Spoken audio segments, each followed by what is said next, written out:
Après un an d'existence, l'Agence monégasque de sécurité numérique a souhaité revenir sur l'importance de fournir un cyberespace monégasque sûr et de confiance.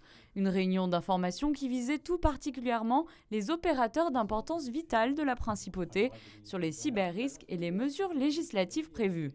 Aujourd'hui, les gens n'ont pas totalement conscience du risque qu'il y a sur les réseaux. Il y a la sécurité physique et l'objectif, c'est d'atteindre la même sécurité sur les réseaux informatiques à Monaco. Quand on fouine un petit peu, on s'aperçoit qu'il y a quand même beaucoup plus d'affaires qu'on ne pouvait le supposer.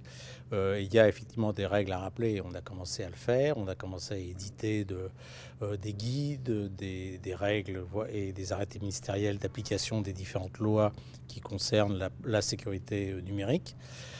Et aujourd'hui, en particulier, la raison pour laquelle on a organisé cette réunion, c'est de sensibiliser les industriels, les entreprises monégasques à ce problème de cybersécurité, de cybernumérique, et donc de leur expliquer comment on va essayer maintenant de travailler avec eux pour les faire progresser.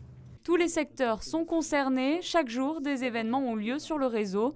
L'Agence monégasque de sécurité numérique édite justement un compte-rendu journalier d'informations sur les failles éventuelles ou les différentes attaques qui ont pu avoir lieu dans le monde, et cela à destination des entreprises et des services de l'État. L'objectif est de faire de Monaco une ville-État exemplaire dans la sécurité numérique, de façon à convaincre toutes les entreprises, mais aussi des particuliers, de venir à Monaco parce qu'ils auront la sécurité numérique. Ça, c'est un premier point. Le deuxième point, ça sera la loi 1435 de novembre 2016 qui définit les opérateurs d'importance vitale pour Monaco et donc le travail que l'on va faire avec eux. Lors de cette réunion, Philippe Trouchot de PwC et Jean-Christophe Mathieu du groupe Siemens ont présenté aux participants les dangers des cyberattaques auxquels les systèmes non protégés sont exposés. Le ministre de l'Intérieur Patrice Sellario a quant à lui conclu cette conférence en rappelant le souhait du gouvernement de rehausser le niveau de sécurité du numérique en principauté.